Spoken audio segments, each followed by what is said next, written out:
you couldn't really get away with the impression of like how they wanted to market black women. I literally can barely use whatever that is myself. It's like a hair, body, Yes. toothpaste, like all in like 10 in 1, and I'm just there like, right, if I can barely use this, like I dread to think. So yeah.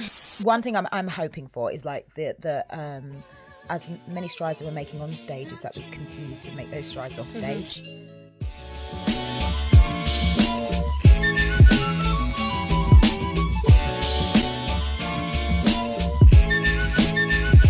Hi guys, welcome back to As Seen In. Hi everyone, welcome back to another episode. I'm Tati. I'm Kaylee. We talk about all things film, TV, music, entertainment. So if you like that, make sure you stick around. Yes, so stick around. It's also putting me off because we haven't got one on both of us today, so you're gonna have to look at us separately, guys. Oh yeah. We have a guest today. We have a very special guest. Today we are talking to the one and only Tanisha Spring. Round of applause. One and only. You may have seen her in The Prince of Egypt, Beautiful, the Carole King musical, Little Shop of Horrors, Confessions, Groundhog Day the musical, and most recently Moulin Rouge on the West End. Tanisha, welcome. How are you? Hi. Good, thanks. You have done so much. How has that been? Good. I know I've been really lucky. Yeah. Like I kind of fell into the industry and literally have done amazing work and met amazing people. So I can't complain, you know. When you say fell in, how does one fall into the West End? So I was originally in music at the time, and I got dropped from my label, really sad.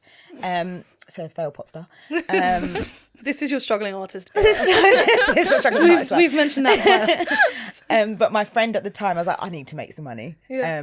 Because obviously I was on retainer from the label, and I was like, well, I've got to pay my bills. I've got to figure out a way to do that. And my friend was auditioning for Beautiful at the time, and he had like an audition that week, and I emailed the casting director, and they had like a cancellation. This was like the Tuesday, had a cancellation on the Thursday, and then went in and put the job. That was it. I mean, I say that was it. There was like 5 rounds. Okay. And it's just snowballed from there. Yeah, kind of. Wild. Yeah. And every job I'm like, yeah, I think this is my last musical.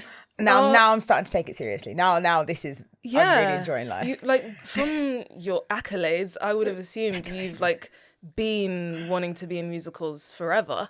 No, do you know what? When I was growing up, I'd only ever seen The Lion King. Yeah. With Alexia Kadim as Nala, who's amazing. Iconic. Yes, for Alexia Kadim. But I didn't really know anything about musical theatre, and then I thought that was the only thing that my typecast could do, so I wasn't going to base a career on that. Yeah. As fun as it would be. Yeah.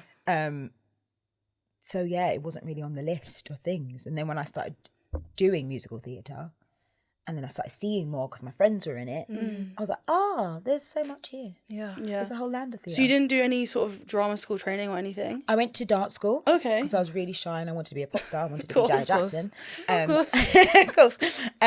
Because I was really shy and wanted to get out of that. So I went for 2 years, and sorry to anyone who's watching who went to it or knows of them. It wasn't a very good school, but they had some really good teachers that imparted some great advice. Okay. Then I just started doing backing singing from there. Nice. And then kind of like I did Thriller, actually, tell a lie. Okay, nice. I did Thriller, and I was a dancer in the first year, and they were like, we kind of want everyone to renew, and I was like, actually, I think I want to stay in London and sing.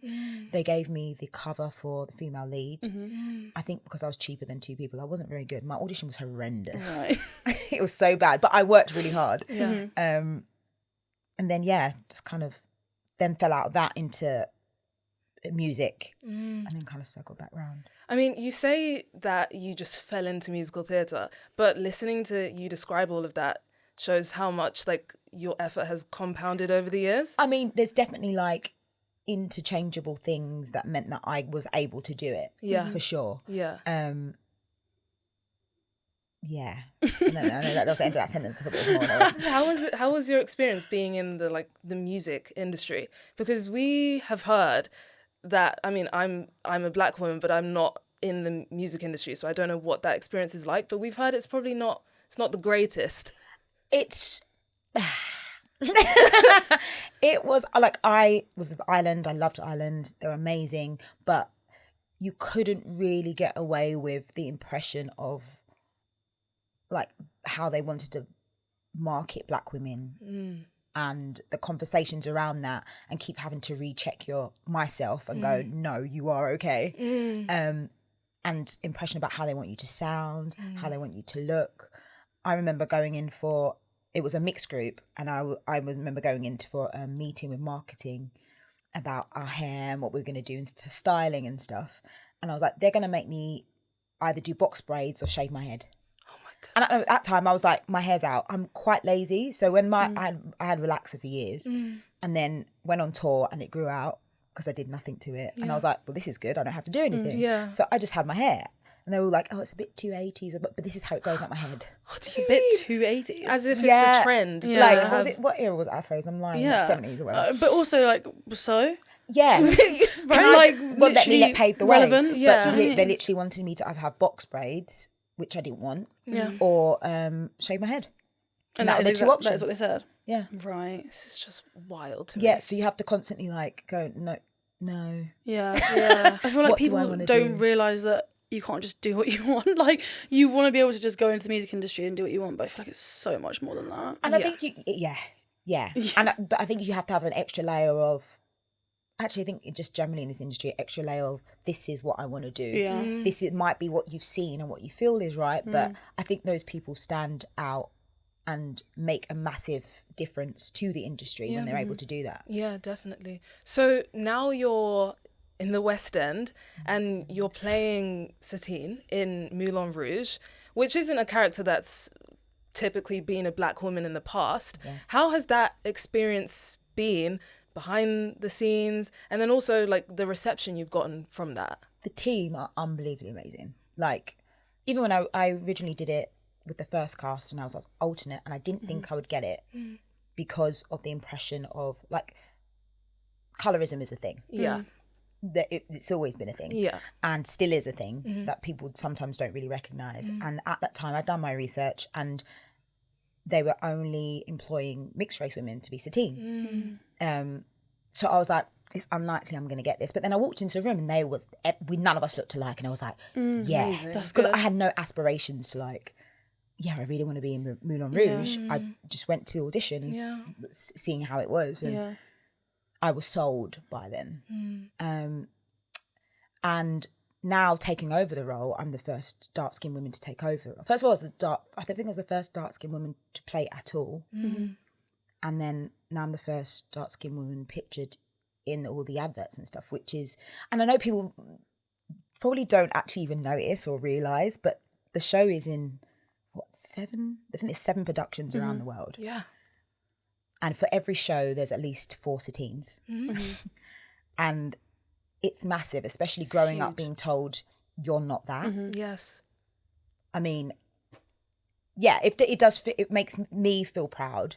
And especially with my nieces and stuff, being able to see that the different, not that any of them want to grow up and be a French courtesan, but like, you never know. I mean, yeah, if they wanted to, they now could. Exactly. But seeing me do all these different characters that aren't necessarily black female characters,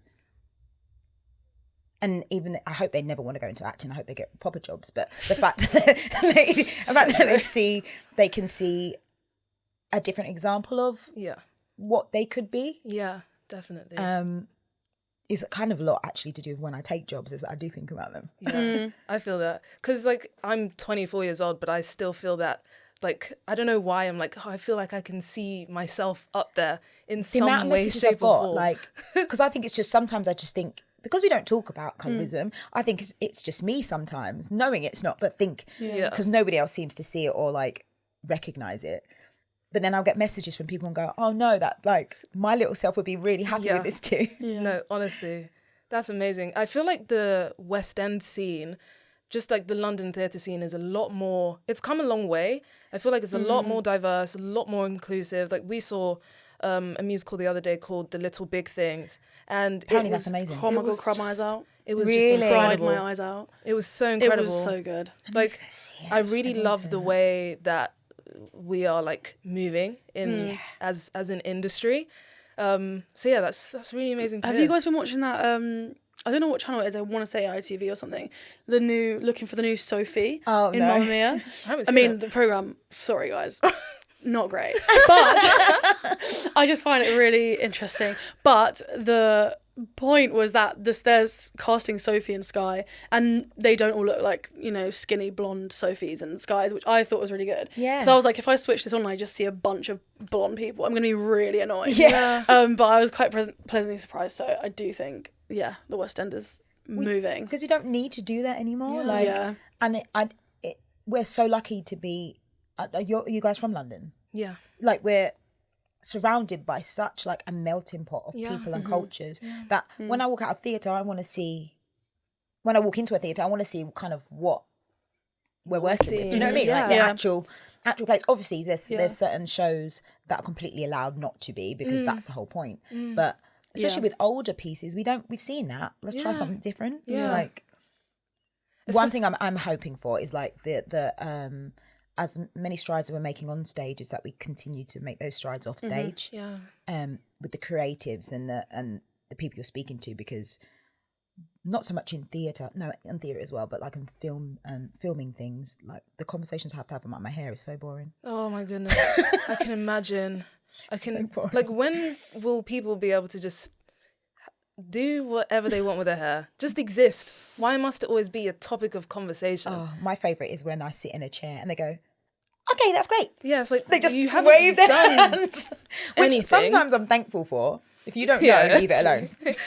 I hear so many stories though of like black models, for example, Yeah. in Fashion Week, they have to do their own makeup. Yeah.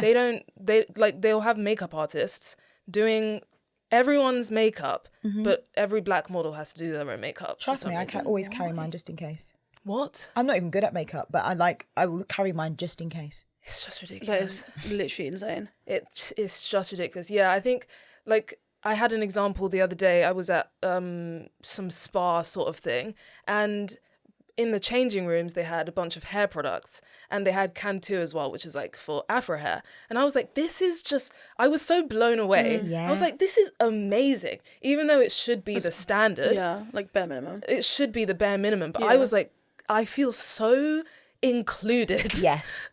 I don't even have my afro out right now, but I was like, this is just amazing. Especially when, like, most of the time they get your headshot, so they know what you look like. Exactly. And that only happened because in the staff, that it was a very diverse staff. There were black women in the staff. And I know that when they were going through like testing and inviting people down, someone must have said like, hey, I've seen you've got tresemme, but there's nothing for people with my type of hair. Yeah. So it starts from the top, 100%. It really does. It really Hotels does. need to get on that. Hotels. I mean, Hotels. I mean, I literally can barely use whatever that is myself. It's like a hair, body, 3-in-1. toothpaste, like all in like 10 in 1, and I'm just there like, right, if I can barely use this, like, I dread to think. So yeah, guys, to all hotels in the world, get on Toothpaste is wild. Wild. Can you imagine? They're like, it's literally all in one. Don't worry about it. This 3-in-1 business needs to be scrapped. Yeah, right. I didn't get the 3-in-1, but sure. If Claudia Winkleman can use Head and Shoulders 2-in-1, maybe I can. Yeah. Would you be able to take us through a typical day in the life of what it's like for you on a show day? On a 1 show day or 2 show day? I mean, Ooh, a 2-show day. Yeah. 2 show. Wake up, go to work. No, no. Rise and grind. Yeah. Right. Generally, I try to get up as early as I can while prioritizing sleep, which is a new thing because for some reason thought I could survive on 4 hours sleep a night. It's not okay, guys. I mean, you'll look fine, but your nervous system will go crazy. So I can't try and get up as early as I can, drink enough water, do some sort of like exercise or like mobility things. Like in the summer, I'll go for a run. Oh, nice. I don't really like running. I just like the effects of. Yeah. I'm not a person that like wakes up and I'm on. Like it takes me a while to No, wind I up. had this conversation with someone the other day. No one likes running. I'm people so do. convinced. No, People but do. No, they're lying. No, you guys are just trying to be Runners different. No, No, because in summer, and it's a nice day, and people are walking your dogs, and you're like, hey, it's like, it's nice. I can do that as a fast walk. I don't need to be running and doing that, you know? I'm a walker. But sure, for like, sure. I'll believe you guys. My cousin. So I can imagine people like it all year round. Yeah. It's funny, I started running because, this is really random, Mo Farah won the Cube. Okay. And I was convinced it was because he was a long distance runner. Because his breathing and things like that. Because I used to like do sports, so I used to sprint, but 100 meters, that's where you get me. Oh, I That's liked sprinting. 100 meters. But that makes sense, right? Yeah. But I never comprehended like No. doing a half marathon or marathon until Mo Farah won the Cube. I saw a tweet which was like, do people who run marathons know that it's not mandatory? No, like no one's asking you to do that. No one said. No one's I asking think you. they get bribed because of charity. I got bribed to do one because of a half marathon. Okay. And then I've done 2 since because we raised so much money. Okay, fine. There's a different goal there. Yeah. Marathon, nah. Charity ones I 100% get. But you can still just raise the money for charity without the marathon, no? But people won't really give then. Oh, okay, They like to see you're like working hard. Fine, I do Right. get that. It's a bit warped when you think about it. is It's like, really you'll be in pain. £10. Yeah, they must really support them. Yeah, right? It's one of my biggest supporters. Yeah. One of my cousins loves running. She's like, run as high as real. Yeah, Really? someone She told me that just too. loves it. So, I mean, the sense of accomplishment is great. yeah. Yeah. Especially when you don't want to go. Yeah. Yeah, there's something about like doing something uncomfortable that it just does something to your brain. It does, especially first thing in the morning. Like, you do it and then your day's like, well, it doesn't matter. I went for a run. Like, I'm so successful right now. That's me if I drink one glass of water. I'm like, I have small wins in my life. Count the small wins. You need to count the small wins. Definitely count the small wins. Okay. So you go for a run. I will go for a run or Yeah. like stretch or wake myself up physically, basically. Yeah. Always try and drink as much water as possible, especially with Moulin Rouge, because there's not enough time to drink any water in that show. And then I will have breakfast, head to the theatre, then we'll do another warm-up and a vocal warm-up, check in with everyone. They'll do the offs, so that anyone who's off and any alternates or covers or swings that are on. And then we'll rehearse things if we need to, do a lift call to make sure no one drops anyone. And then the show starts, really. I mean, my 2-show day is really basic. Everyone's like, what did you do this morning? I was like, I woke up. Yeah. Came here. Yeah. But like a 1-show day is kind of varied. Like, I'm here, I've got a show later. That's fun. It's quite nice to have like your full days. Yeah. Especially in summer. Do you have days where you aren't, obviously you have days where you're not doing shows. What are those days like? It depends. Like when I do like 6 days a week, because I get to do 5 days on this show. Thank goodness. When I do 5. Yeah. Okay. So I get 2 days. Get a weekend. Oh, it's so Yeah. cute. Well, I haven't had it yet, but it will be really nice when I go there next week. Sometimes in certain shows and certain weeks, I'm just going to be in my house. I'm probably not talking to anyone and saving my energy. I feel like it's just such a demanding job, like It can physically, be. mentally, all of the above.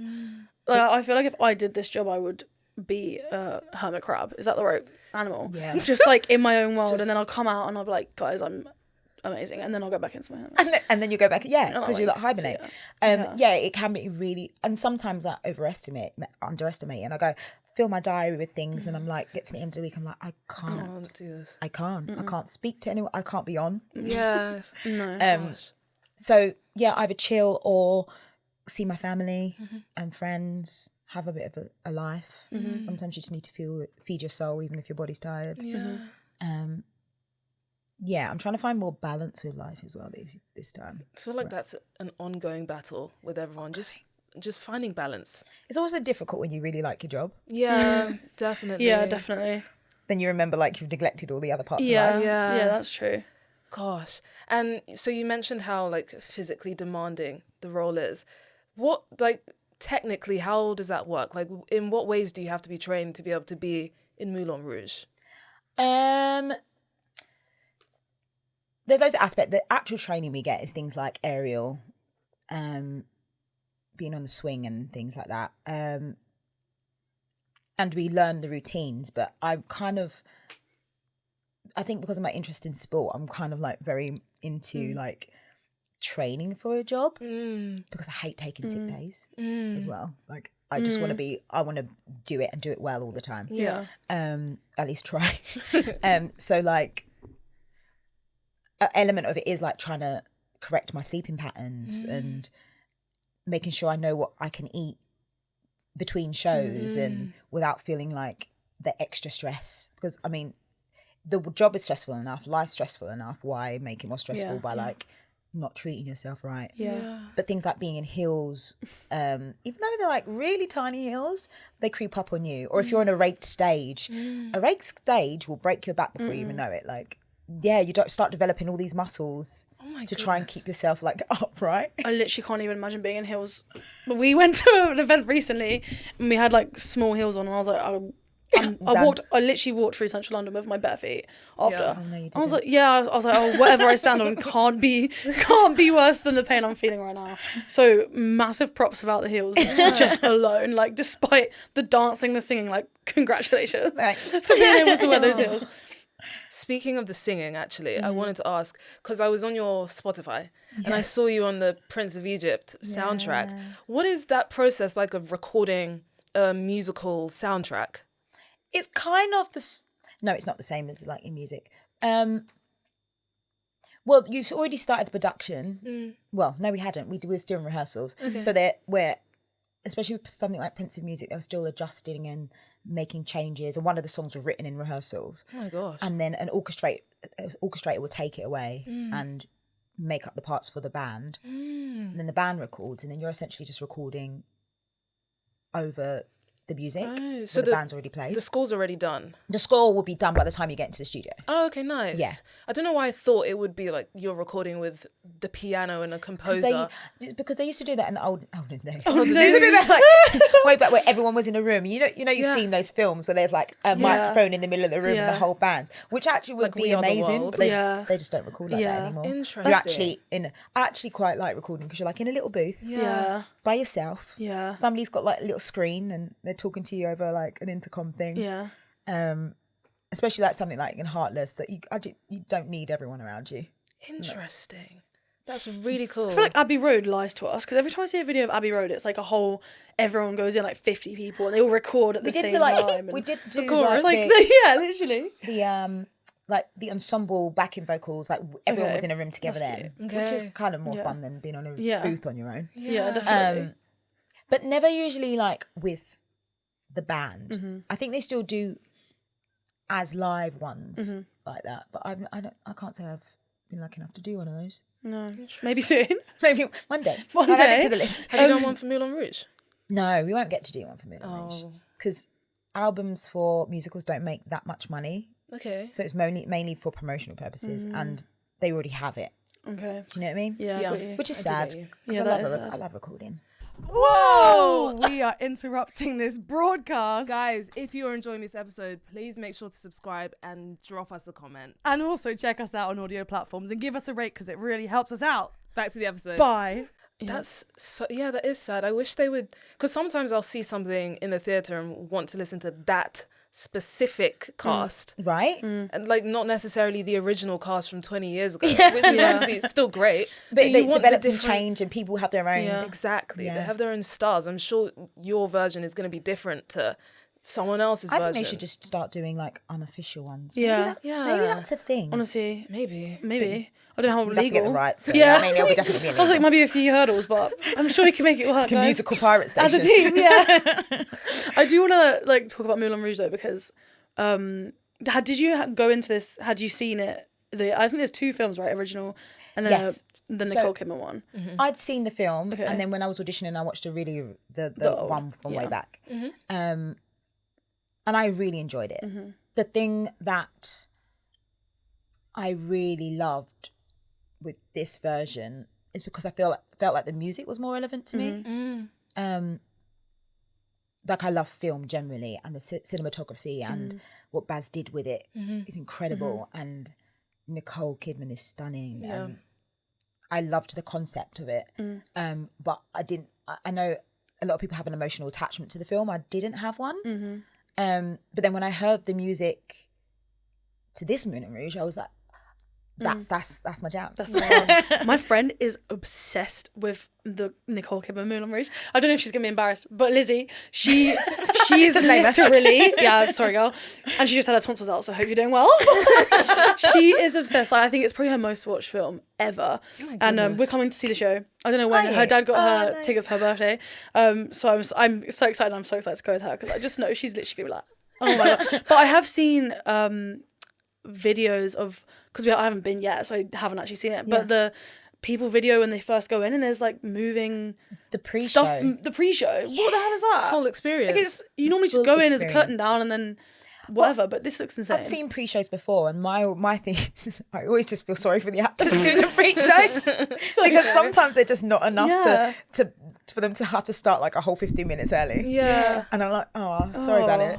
But the pre-show show is so sexy. Yeah. I love it. And because they've like redone the whole theatre, like there's velvet on the walls, and Derek McLean's just amazing with sets generally. His detail is ridiculous. So the whole building is you just enter a club, and that's what the feel that they want. So cool. And like the can seats are like a part of the club, and so you just have these beautiful women and men just strolling around in like slow motion. And with the amazing costumes, and it's probably one of the stillest parts of the show, but there's still so much going on.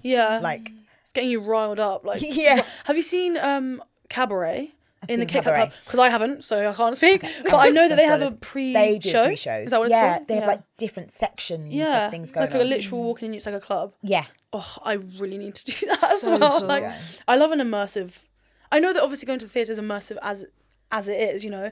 But I feel like having these little bits before, as much as it's horrible for the actors, sorry guys, is when it's done well, it's really nice. I feel like it's just exciting. Yeah. But yeah. Very nice. Okay, so we do this thing when we have guests, and we ask them what their big five is. So this is basically the 5 pieces of art, you could say, whether it's film, TV, music, writing, whatever it is, that has either influenced you or you just love so much. So we want to talk about your big 5 with you. Really Let's get into it. I mean, this is a really hard question because I feel like people are slightly disappointed by my choices because they're not intelligent. They're just No. They're my favourite need ones. to be intelligent. right? They're just like They just need to make you feel something. people do though. People get really upset with me. Okay. One of them, which is an intelligent piece, I think is fantastic. But my favourite play when I first started in theatre, and I think it was one of the ones that kind of made me want to stay in the industry because I saw what was possible as People, Places and Things. Ooh, okay. By Duncan Macmillan. Denise Gough was playing the lead, who is unreal. Did you see it at all? didn't see it. No. It's about this woman who is an addict, and she goes into rehab, and about her experience there and her getting over it and trying to mend relationships with her family and herself, basically. And it was so good, and it's written so well. And I watched it on a matinee before I had a show in the evening, and the whole time I couldn't understand how Denise Gough was going to do another show because she was just leaving everything on that stage. And My goodness. I was like, I want to do a piece like this, and I want to be an actor like that. When did you see this? This was like, I think it's my first job in Beautiful 8 years ago. Okay, When interesting. I went to New York, and I wish it would come back. Yeah.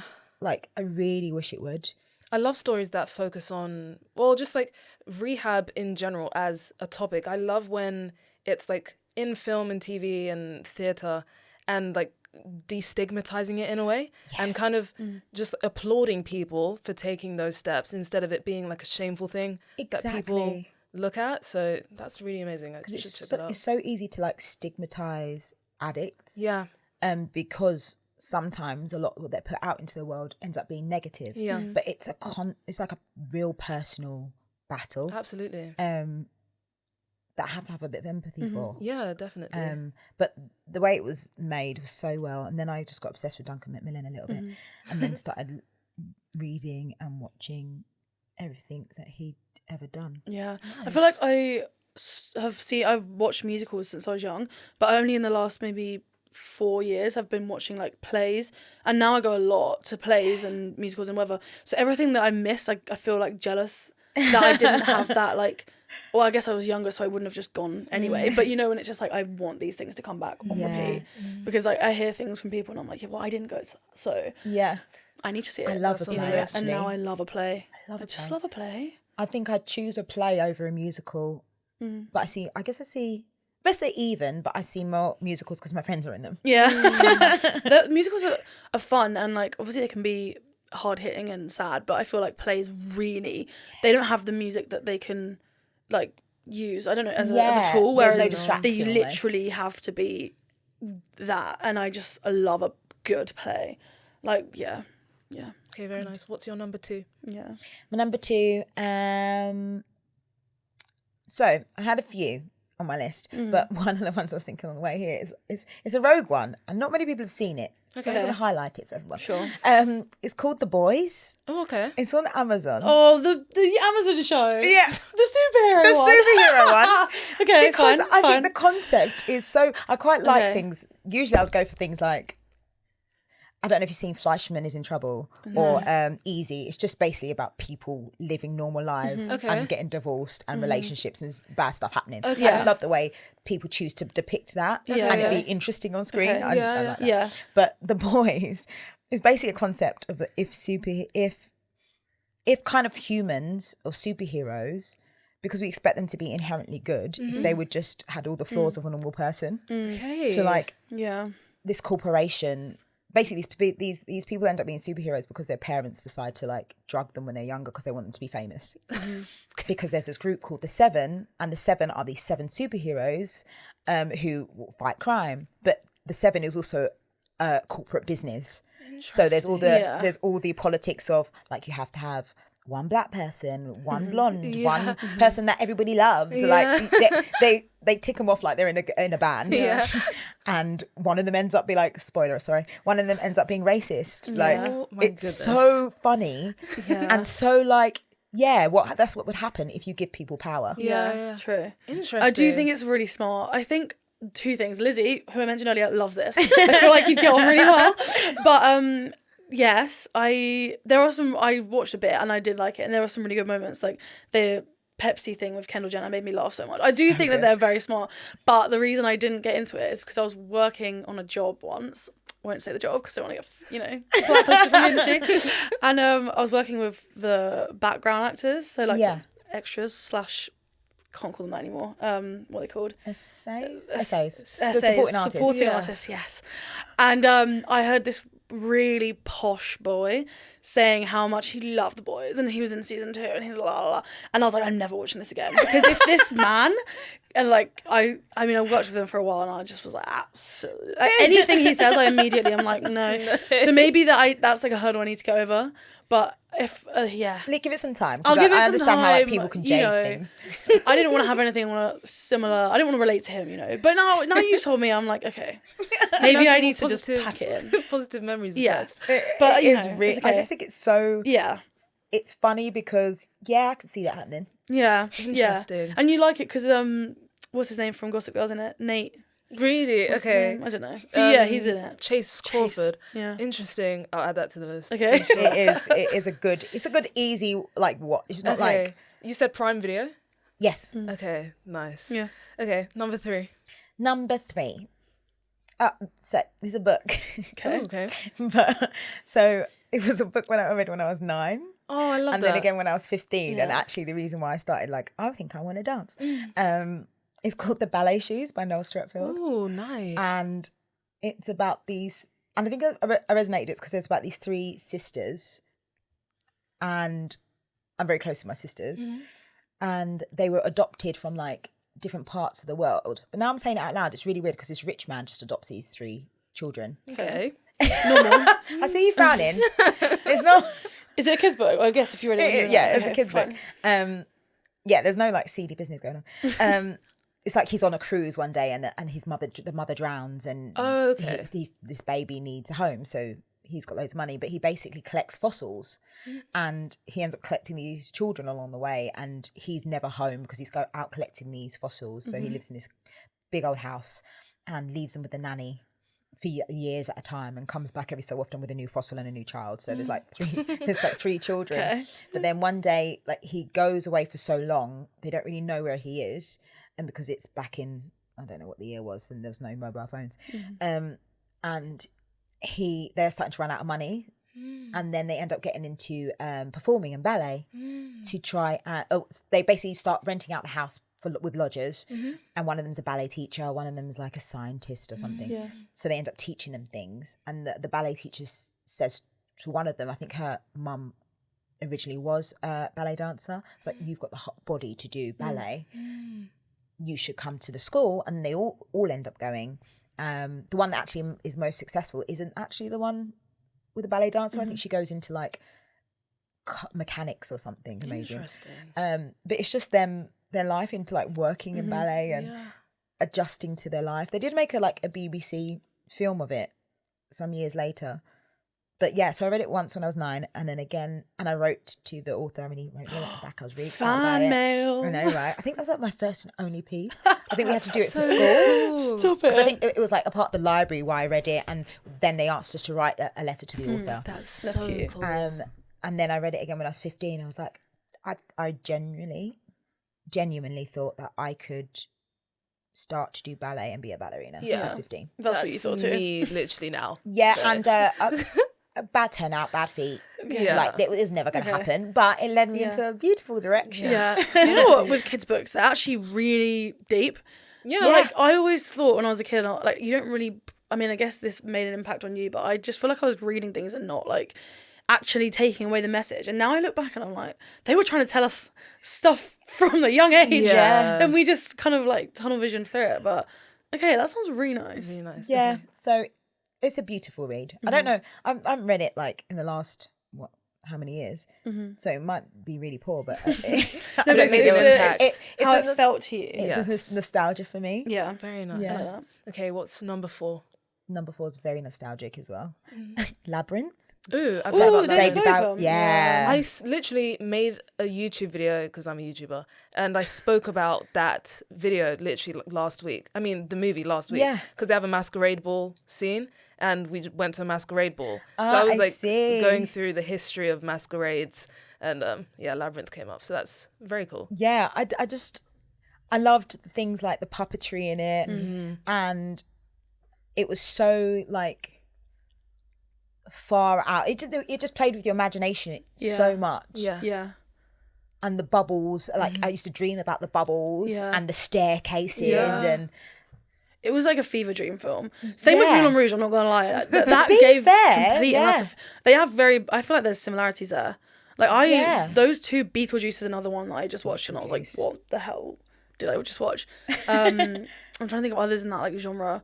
Rocky Horror Picture Show. Yeah. That kind of, all of that sort of like Little Shop of Horrors, like that kind of collectively is that was a good film. so good. Oh, the original film Do you was know what I mean? Like, so good. So I really see parallels for you. Yeah. Yeah. Maybe that was your like, yeah, I like that that. was your Yeah, I just subconscious.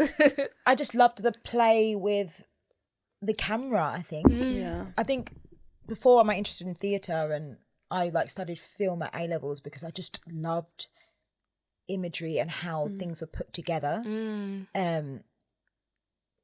Yeah, so I think that ticks all those boxes for me. Quickly, before number 5 then, do you have a favourite filmmaker? Or do you have like a selection of like favourite filmmakers? I have one that I have a selection like as I've grown older, but I really loved Tim Burton. Ooh, okay, very nice. Yeah.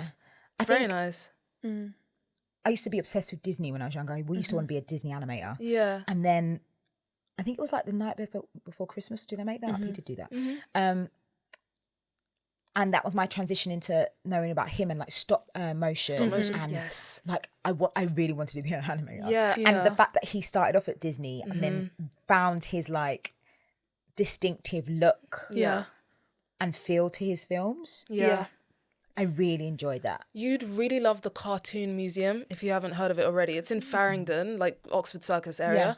They had a really cool exhibit about stop motion film, and they've got a collection of thousands of cartoons and like the origin of animation. that. It's so cool. You would love it. Definitely check that Yeah, out. I love that. I used to be obsessed with I don't know, you feel like you've had so many different lives Yes. and so many different obsessions. Yeah, that's Like, literally me. I remember that person like being obsessed with that era. Yeah. No, literally. That's something we can definitely relate to. Yes. I feel like literally since I was young, I've had such a like obsessive personality, and it's so. And I feel like people make fun of it, but I also just think it's made me who I am because of all these completely wacky, ridiculous storylines Yeah. I've tried to live, and I'm still trying to live. Yeah. But life is so long. Life's so long and so short. Why Yeah, not? Why yeah. not? I've got time. I know. I literally said to someone the other day, I was like, I need to be a rock star. I need to live like a quiet life in the hills, like in the cottage somewhere. I need to be like a bookkeeper. Like I need to do all these things. And I was like, how am I ever going to do that in this I mean, lifetime? because originally the joke is when I left school because I was so shy, I started off in accounts. I was working for an accounts, like working in the accounts department of a company. Was going to do my ACCA. Thought I was going to be like fully fledged accountant. But That's what my mum did. Asleep. Yeah, I would literally fall Yeah, asleep. so I changed. So there's time. Yeah, there is time. We can do whatever we Gosh. want. My theory is like do what you enjoy for as long as you enjoy it, and then don't do it again. Yeah. Yeah. Absolutely. That is Love so valid. We're clipping that. Yeah. Okay, we'll finish on your number 5. Number 5. Oh, I don't know if I had a 5. I think. Okay. Oh, okay. Do you like a rogue? Do you want to do like an honourable mention? Yes. Yes. But what? Do you know what? Actually, I would like to. On the thing of like inspiring, what inspired you to do things, Katie Braben as an actress, she knows this, so I hope I'm not embarrassing her, but sorry about it. So the first job I got was beautiful. I did 2 months of like 2 other shows, like a month each before that. But then watching Katie Braben work and rehearse and watching people place in things is the reason why I'm still doing theatre. Amazing. Because she approaches things. I was one of those annoying people that thought they didn't like musicals, mostly because I hadn't seen a lot or heard about bad ones, because I think it's really hard to get a good musical, get a musical right. Yeah. And she approached it, the way she approached it as an actor was just inspiring, and watching her like grow. She won Olivier and still just continued to work on with the character for the whole time she was doing it. Amazing. And to me was absolutely flawless. Amazing. And lovely. So honourable mention. I'm obsessed with that because this is the first time we've had like a human being as the fifth. Oh really? Like, thing. Yeah. And it I think people is. should do that more. Yeah. Definitely. I think it's what I think because I kind of I've learned on every job, the people that I work with are so important to me. 100%. Yes, Like 100%. I like the cast of Moulin Rouge now, and I say it to them, but I think they think I'm just gassing them up. But I genuinely mean it. Like they're amazing. Yeah. And I've taken so many things from so many people I've worked with. Yeah. Like I've got a little list. Yeah. Like they might have said one line to me, but I've Yeah. carried it with me. And Yeah. especially as you spend so much of your time with these people, more than your family. Absolutely. Like it's nice when you like them and you don't have to pretend to like them. Yeah. Oh, That's really so good. cool. Might start a list as well. Quickly, before we finish, I need to know, what are some of your favourite musicals? Okay, I find this question really I hard. know. This is hard because you said you were a disliker / non-believer, and now you're in Yeah, Colour Purple. Yes. Oh, I watched it on Broadway with Cynthia. I missed it when it was here, but I need to see. oh, I need to see that on Broadway. my heart. So you need to see it. I had so many emotions watching that. one. Yeah. It's such a beautiful piece. Okay. I watched Gypsy Okay. Yeah. with Imelda Staunton, and I didn't think Yeah. I would like it. Yeah. And I thought it was such a well done classic Yeah. musical. Okay. Yeah. Like Haven't seen that. Yeah. I think I know some of the songs from that. I really enjoyed it. Really good. And Groundhog Day. Fine. Oh, okay. Fine. Of course. You Biased. must. I'm a little bit biased, but actually, it's just No, a I really really. good show. Yeah. Okay. Amazing. Amazing. Well, thank you so much for joining us today Thanks in for the having studio. Where can people find you? On Instagram, Tanisha L Spring. I think And that's in the Moulin same Rouge. as and in Oh, Moulin yeah, we Rouge might as well plug as a it. human. As a human. Links down below. Links down below to buy tickets. And then also I saw that we can vote for you in the What's on can Stage vote Awards for you. for Best Performer in a Musical. Oh, best performing musical at Groundhog Day, but best takeover. I know I've had a really good year. Best takeover for Moulin Rouge. Okay. Amazing. Amazing. We'll leave all the links down below so people can vote. Thank you. Get tickets to Moulin Rouge. Follow you on I will be Instagram. there at some point. Yeah, thank you so much for joining us today. Thanks for having me. Bye. Okay, bye.